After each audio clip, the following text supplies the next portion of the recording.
Howdy Bears, we've got a really cool set of spurs here. Absolutely no markings on them whatsoever. They're the mystery spurs. So we're going to make a little video here to see if they're silver or not. I'm not going to say one way or the other. I'm going to let you make the decision. You can see that they're in excellent condition for their age. I've had them over 35 years, believe them to be much older than that, probably double that in age, I would imagine. I got them from an old cowboy in South Dakota. I wish there's a marking on them, but there's not. So we're going to do a 4 tests that will decide whether they're silver or not, or hopefully you can decide whether they're silver or not and bid accordingly. You can see there's tarnish on them. That's one test. They are tarnished. The leather is in excellent shape for its age.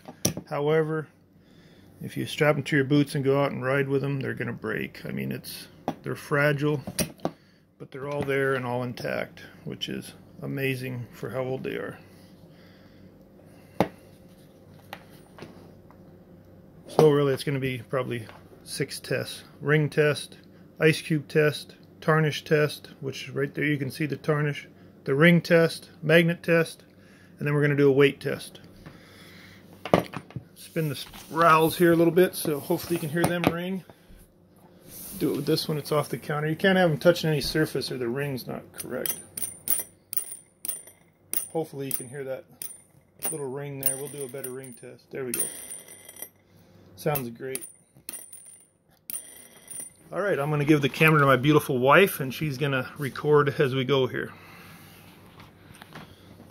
Get them off the counter. Try not to have them touching anything. That's the ring test. You can hear it ring there, hopefully. Alright, next we'll do a magnet test. We got an earth magnet right here on the refrigerator.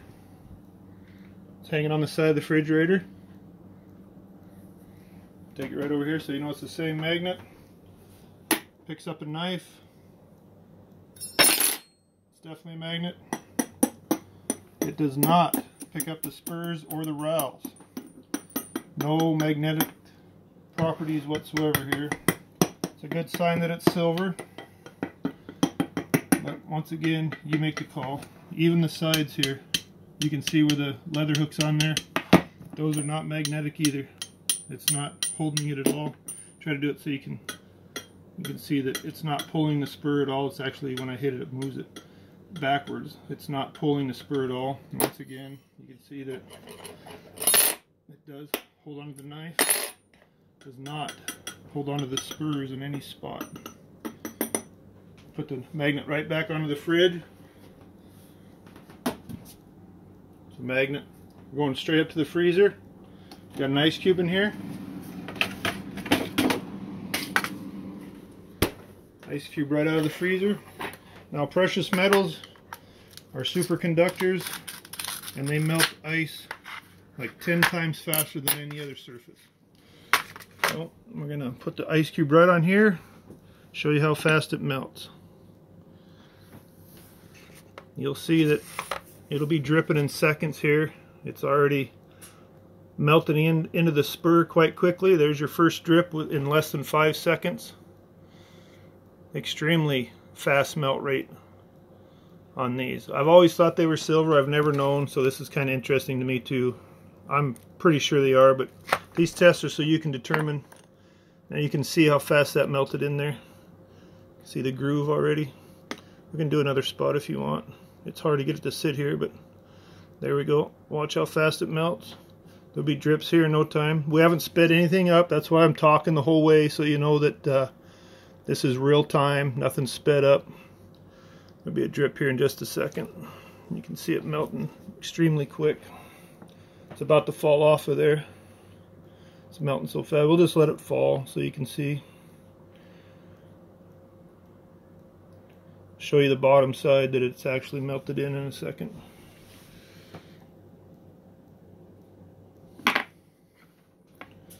You can see how quick it puts grooves in there. Very quick melt time. Alright, so then we will do the weight test. This is going to be kind of hokey because I don't have the correct weight on the aluminum, but you'll see how it works. So right here, I'm just going to turn it on. It's 0 itself, 0 digital scale. I'm just going to put 1 spur on there. Spur in the rowel. I'm trying not to get the leather on there. I'm not going to take the leather off because it's fragile and I don't want to break it on accident. So we got right at 12, 11.9, 12, something like that. 12 ounces. So I'm going to take the spur off. I got 13 aluminum cans. We'll count them as we put them in there. So the bucket weighs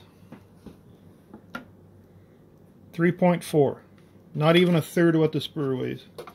1, 2, 3, 4, 5, 6, 7, 8, 9, 10, 11, 12, 13 aluminum cans. Why 13? Because that's about all I can fit in there. And we're still not even close to what the spur weighed at 12. So if you minus the 3.4, that gives us about a little less than 6 ounces, about 5.9 ounces of aluminum, 13 aluminum cans, less than 6 ounces, not even half what the spur weighs. I'll take this off. You have to subtract the weight of the can to get the weight of the aluminum. That's what I was doing there. 3.4 minus 9.3 is less than 6 ounces of aluminum.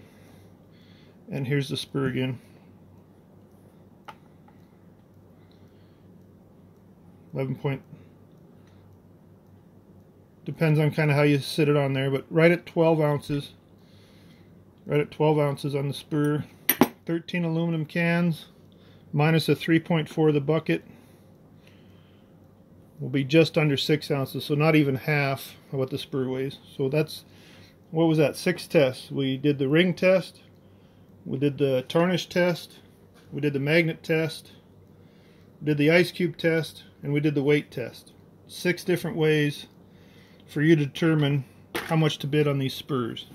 Normally I put things on there to fix price, but I believe these spurs are quite valuable, so I'm going to put them on as an auction, bid auction. Hopefully there's a couple people out there that'll see them and can help determine who made them or if they are real silver, and they will bid accordingly. Thanks for your time. Happy bidding. Have a great day.